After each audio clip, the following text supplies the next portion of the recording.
Hey everybody. I am working on my unit. I decided to focus in on kind of an area within narrative writing, something that's difficult for me. I decided to pick something that I sometimes struggle helping kids with and try to find a better way to help them. So something I notice a lot of times with young children especially is they'll get in kind of a rut and just tell their story. I did this and I did this and I did this and it was fun in the end.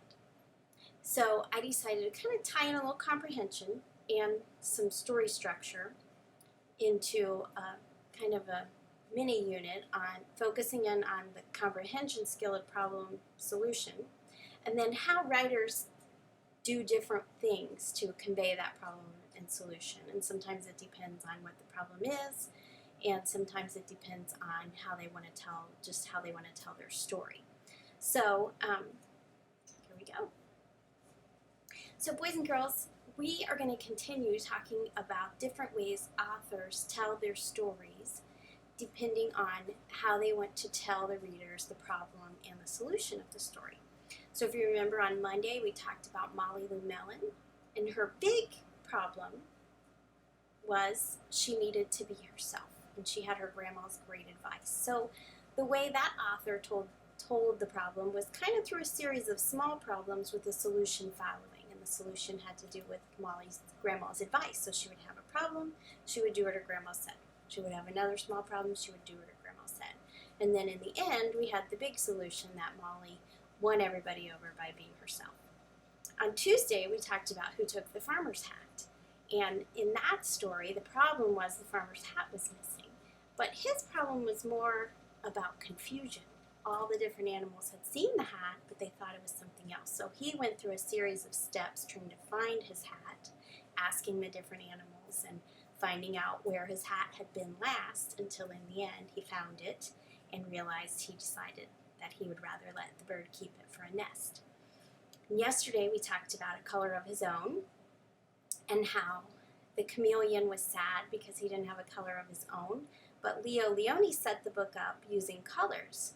And he talked about how each animal had a color, but the chameleon didn't, and so that was his problem. He was sad about that. And then when he found a friend to be together, he went back through different colors. So he kind of set his story up around something simple like a color or colors. So today we're going to talk about Henry and Mudge. And this is my favorite Henry and Mudge book, Henry and Mudge, the first book. So I'll pause now. I won't read this whole book to you because it's pretty long, but this is where we get introduced to how Henry gets Mudge, and he gets Mudge because he had no kids on his street, no brothers and sisters, and no one to play with. And then it talks about Mudge growing up to be as big as he is and how much they love each other, and one day Mudge gets lost. And then it goes through the different perspectives. It'll tell some pages from Henry's perspective, and then it talks about Mudge, and then it goes back and forth between Henry and Mudge until in the end they are reunited, and our last section is called Henry and Mudge. So it's a wonderful story. All right, boys and girls, now we noticed that in Henry and Mudge, what did we notice about how Cynthia Rylant told the problem of Mudge being lost, and even the other problem of Henry not having anyone to play with? Right, she told Henry's side, and then Mudge's side, and then Henry's side, and Mudge's side. So today, just like the rest of the week, we're going to think about how we might have a problem solution in a story that we could tell the same way Cynthia Rylant did. So when you go to your seats, I'm going to give you this storyboard. It's a little bit of a modified storyboard from what we usually use. And I set it up with a big box at the top for the problem, so the main problem in the story. And then I have a gray side and a white side so that you can think about the story from two different sides. And lots of times we have things in life where we might have two sides to the story. So I want you to brainstorm think about a time in your life, a story you could tell us where maybe there were two sides to the story, and then I have a bigger box at the bottom for your solution. So you might think about something like deciding where to eat for dinner. Maybe you wanted one place and your sister wanted another place, and you could tell about the different things that happened until the solution was upon you. You might think about a time you were upset with someone. Maybe you didn't play with each other at recess, and then in the end you made friends again. And what happened at recess? What did one person do? What did the other person do? Maybe a time you didn't get to visit someone for a while. That is what this makes me think of. So I'm going to show you my storyboard. When I was listening to this story and reading this story, I thought about when we moved from our house where we used to live. And so my big problem would be moving away. And my son, Andrew, had to move away from his best friend, Sam. So I kind of thought, wow, when I thought about Henry and Mudge, it made me think of Andrew and Sam. So I could think about Andrew moving to a new street and Sam being back home on our old street. And Andrew didn't have any kids to play with on our street. And Sam still had some kids, but he didn't have Andrew. He missed Andrew. And Andrew would write notes to Sam, and Sam would write letters to Andrew.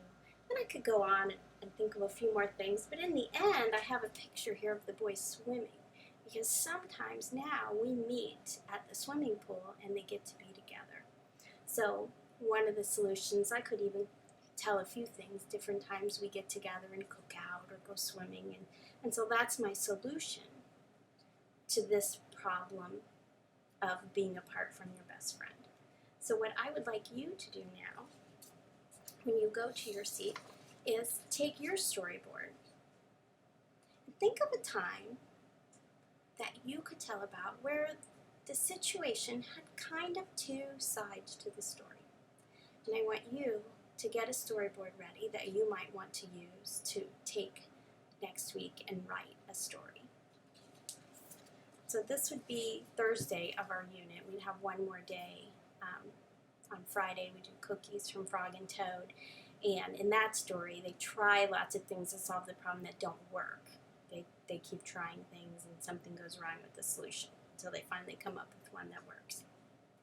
And I think that this could be a good lesson for kids in primary grades, depending on, at the first grade it might be a higher writer early in the year or late in the year lesson. I think it would be a good lesson for second and third graders, just to kind of, I think it's difficult for kids to see a different way they can write a story rather than just tell the story. I did this and I did this and I did this, to give them an idea, just some different structures, how to set a story up based on problem and solution. Of course, you could go through different areas as well, but oftentimes we talk about those in stories so much in primary grades of comprehension that I feel like this is a good way to tie a reading strategy in with a writing strategy, and I always feel like that helps boost things a little bit more. So I hopefully this will help everyone with as much as it helped me. I feel like it will help me to help kids more in the coming year. So thank you.